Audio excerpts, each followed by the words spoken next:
number of teeth for gear A is 150 and 72 teeth for gear B. And then the face width is the thickness of the gear itself. The general rule is that when you're working with face width, it's going to be less than the minimum number of teeth that you have.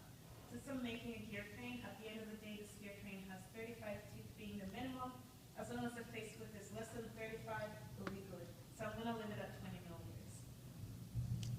Then after that, I want to disable the calculations.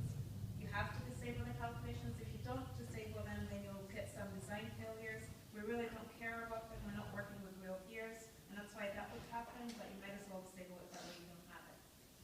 Then after that, you click calculate. There shouldn't be anything appearing here in terms of errors. The only time an error does appear sometimes it gives you a unit correction error, but that's fine. It's just a glitch at the end of the day.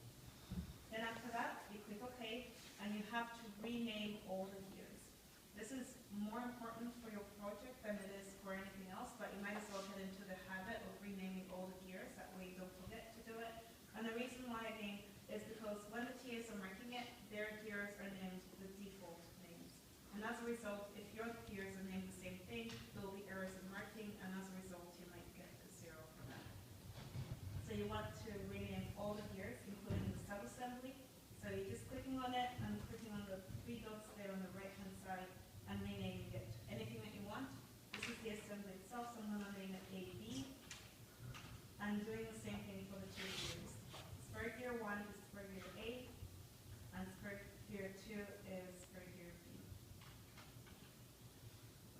Then after that, I'm clicking OK, and placing the gears in the field.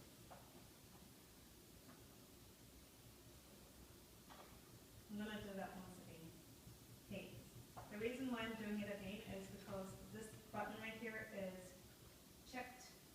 And what that does is it makes 2 gears, one being inside of another. So it's an internal gear.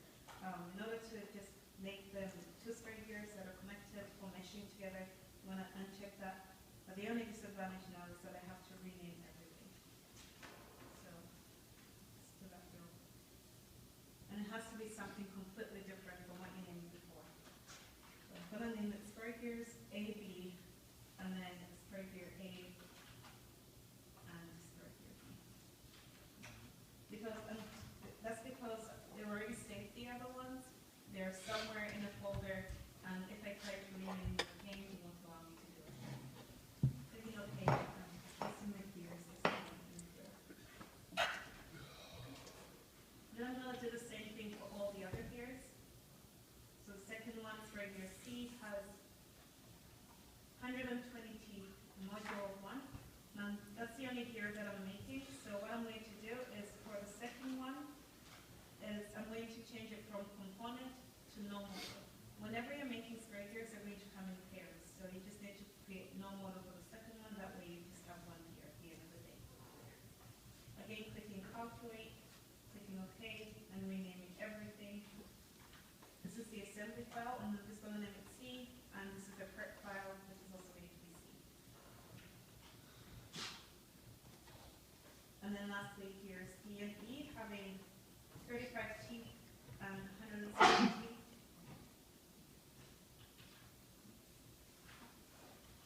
And making sure to change this back to a component. Clicking calculate and renaming everything.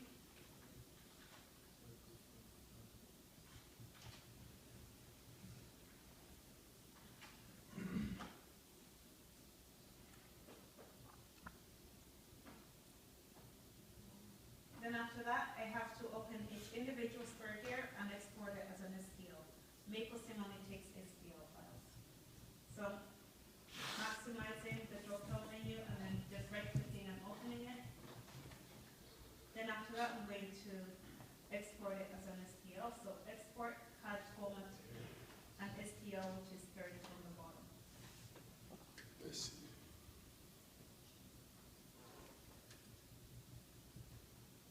And doing the same exact thing for all the other gears.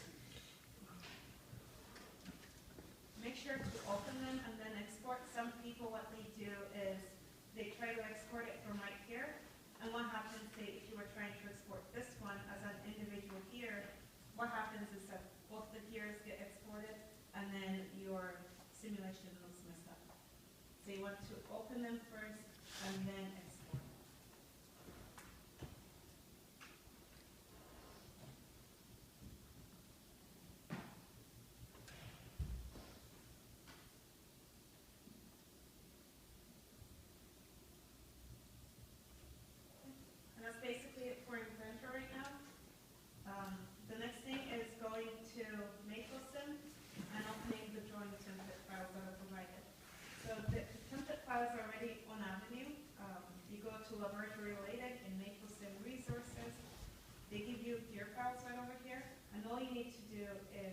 download them and get the one that you want.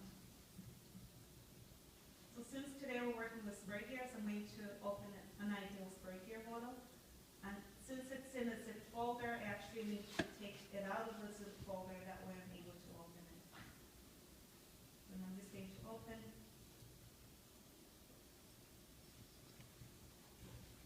It tells the instructions on how to use it on the side, but at the end of the day, the only thing that I want from the template is the box itself in the middle. The reason why is because this box is custom made. Everything else can be searched in MapleSim apart from this box. So that's the only thing that I'm going to copy from this place and put in the new file that I have. After that, I'm going to connect everything similar to how they have it right over here.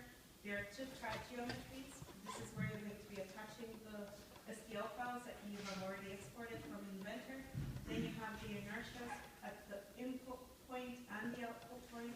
Those ones are for entering initial conditions or any condition that is given to you. If it's an input, you're putting it in here. If it's an output, you're putting it in this inertia. Then lastly, you have a fixed frame at the bottom here. This is to ground everything, and you're only putting it on the very first spray gear that you have, spray gear box that you have. So those other things can be searched up, so I'm just going to attach them.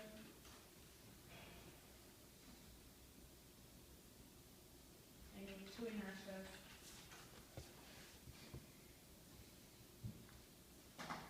And a fixed frame.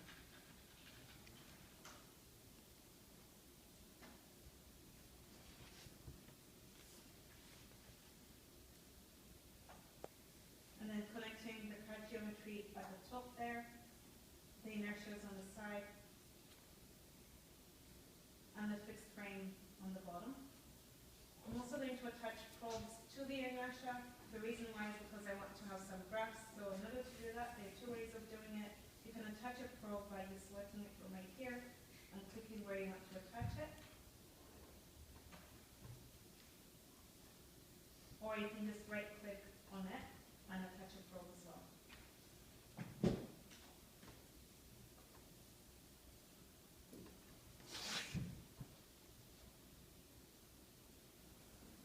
Then after that, I just need to put everything in. Starting with the CAD geometry, the first thing that you need to put in there is an image attachment for the STL that you had exported. So going to a new attachment, finding where it has been saved. So going to desktop. In the week 8 example folder that I already made, from saving the assembly, it actually made a new folder for the gears after I started creating them. So I'm going in there, and then all the gears are actually saved in another folder called the Design Accelerator. So what I'm going to have is spray gear A in that one there, and spray gear B in this one. The next thing that I need to change is I need to change the scale factor to 0.01. You always have to change it for all the CAD geometry. And then the color, that way they don't look all the same. Moving on to the spray gear box, you just enter in the parameters in there. So you have Z1 for spray gear A, Z2 for spray gear B, and then the module. So going back to the example, it's 150 teeth, 72 teeth, and the module 1.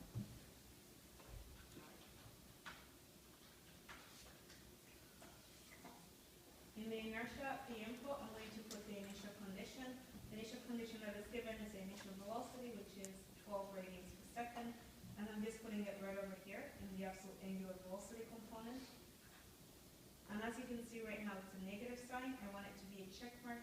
So what you actually have to do is you have to go back to it and make sure that that button is checked, because if you don't do that, then the simulation will run. Then the last thing that I have to change is in the fixed frame, but for now I'm actually going to run the simulation, and that way you can actually see how it looks like. The graphs, I want them to be speed. This is going to be the output, and this one is going to be the input.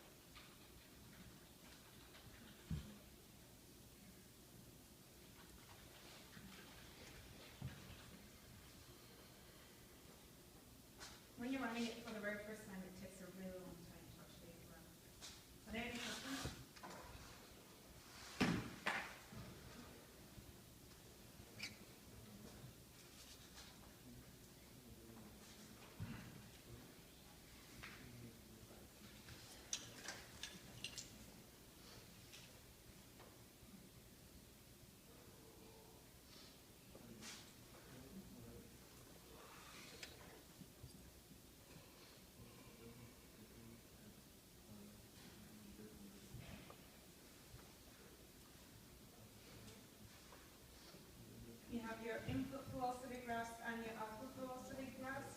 then you also have the gears themselves.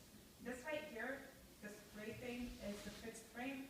You don't want it to appear, so you're just saying to get rid of it by going to the drop-down menu and deselecting this part right here. That takes away the fixed frame, and these are the two gears that I would have. If you're looking at the PDF that is provided to you or in the example, you can see that they're horizontally aligned. In my simulation, they're vertically aligned, therefore I want to change the angle of it. Whenever you're running it for the very first time, as mentioned before, the gears are always going to be vertical, so I want it to be horizontal, so I need to rotate it by 90 degrees clockwise. Yeah. Oh, that's kind of good. Okay, so I need to rotate it 90 degrees clockwise, and you're rotating anything always in the frames. There's another frame that we'll be attaching later, but whenever you're trying to rotate anything or translate anything, you're changing it in the frames rather than anywhere else. And you're always changing it in the Z direction. So I'm going to put in negative 90 degrees because negative is clockwise, and change it from radians to degrees. If I were to run the simulation again, it should be horizontal.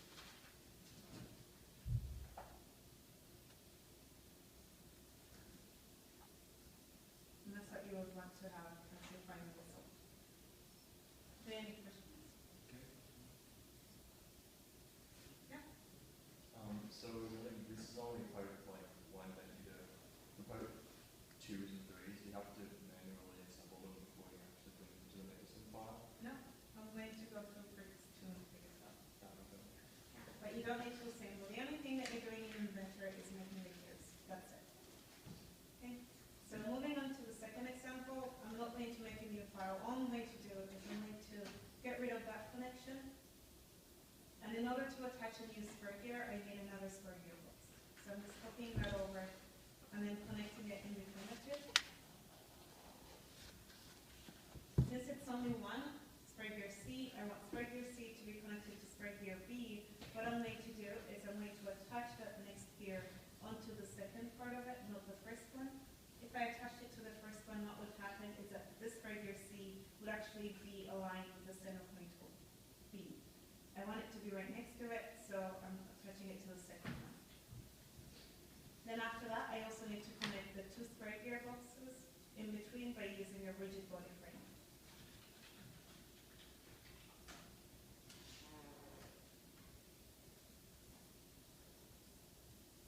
Whenever you bring a rigid body frame into the field, it always comes with a translation in the x-axis. You want to get rid of that and put it at 0. And then if you're looking at the PDF document, you can see that spur gear C is at a 45-degree angle counterclockwise. So I need to put that value into the rigid body frame. So I'll just put it in here, always in the z-axis.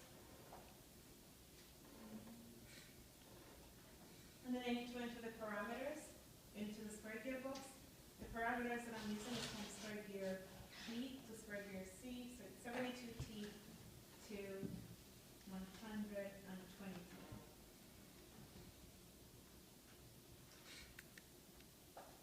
I also need to change the image, the color, put in the correct initial condition, so that's 23 radians per second. And that's basically it for that. So if I were to run a simulation, I should get the correct output and then also have the right diagram, basically. So that's where we're at, for example, the second example. Any questions so far? Yeah? What's that rigid body frame do again? It attaches two rigid bodies. What it's doing is saying that gears A and B are a rigid body, and gear C needs to be attached to it, that way they move together. That's all it does. Okay. Are there any other questions? Okay. Moving on to the third example. The third example is just adding gears D and E into the simulation as well. So I'm going to add another spur gear connection. Over.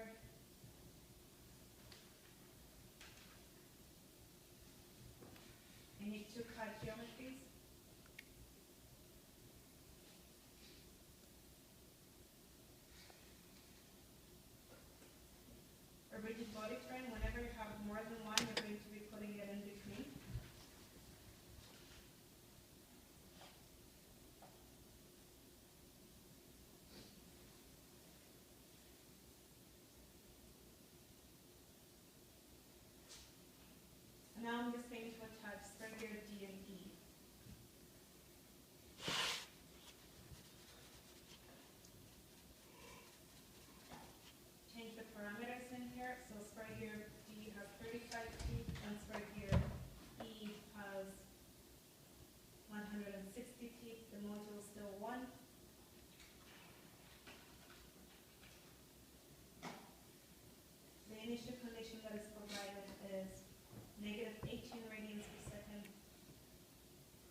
also need to change the angle. Right now, if I were to run a simulation, spray gear DE would actually be facing in this turn rod direction, because we always go horizontal if you don't put in any angle. And I want it to be facing up downwards at an angle, so I'm going to go back to the horizontal axis, 45 degrees, then down another 45 degrees. So I need to go clockwise a total of 90 degrees. So putting in -90, we'll rotate that. And then the last thing that I'll need to put in is, it's an axial connection between C and D, so I need a cylindrical geometry.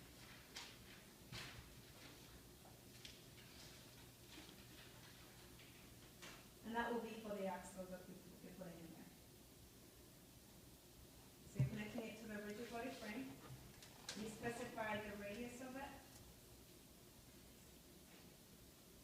And your radius works. Changing the color. You also need to change the color of the other two gears.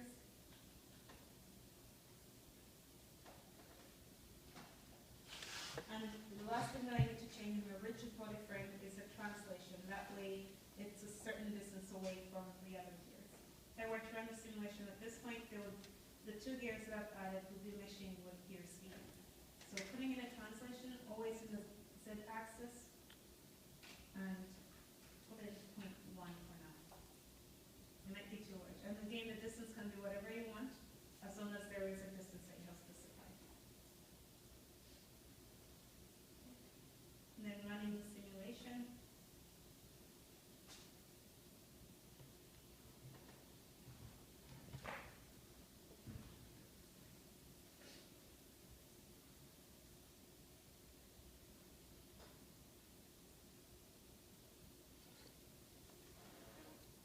And that will be what you have at the end of the day. Are there any questions on that one? No? Want to make sure that I don't forget anything.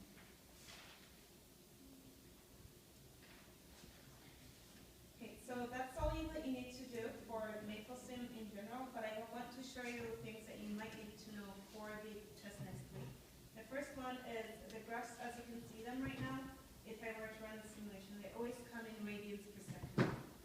On the test, they might ask you to put your graphs in RPM. There is no way you can put them in RPM using an inertia, so you actually need to add on an angular velocity sensor for that. So that's just another component that you need to add. And you're adding it at the input and the output.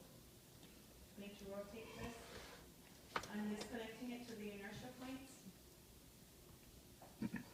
And now the probes should be attached to the angular velocity sensor.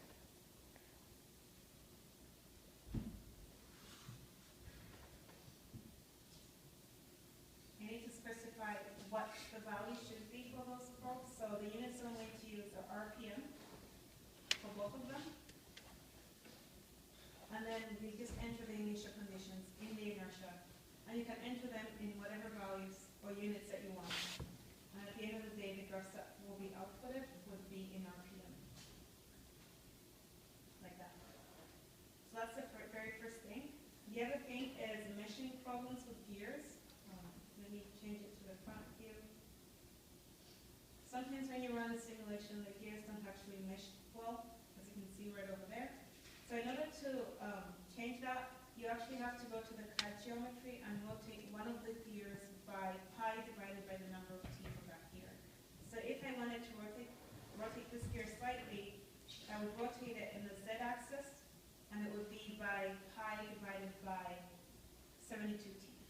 If I were to rotate this one, it would be pi divided by 150. You're just rotating one of them, that way it takes away the meshing issues.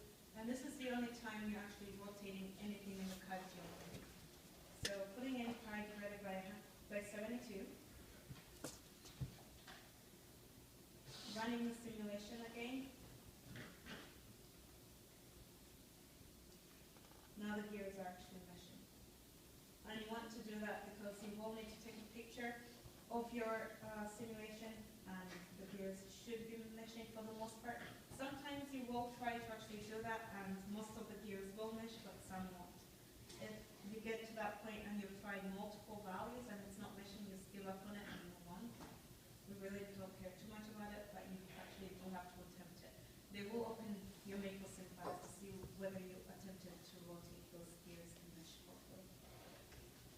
you're done with that, you're just saving the simulation that you have.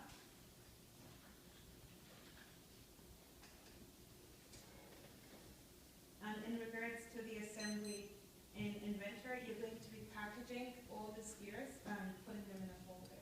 In order to do that, you're just going to go to Save As and Pack and Go. I'm saving all the gears because they're all open. I need to save all of them.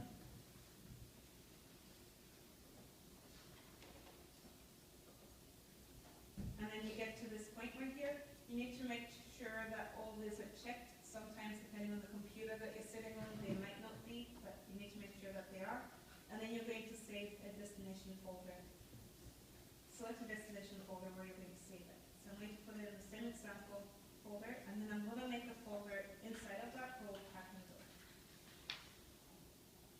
After that, I'm going to click Search Now.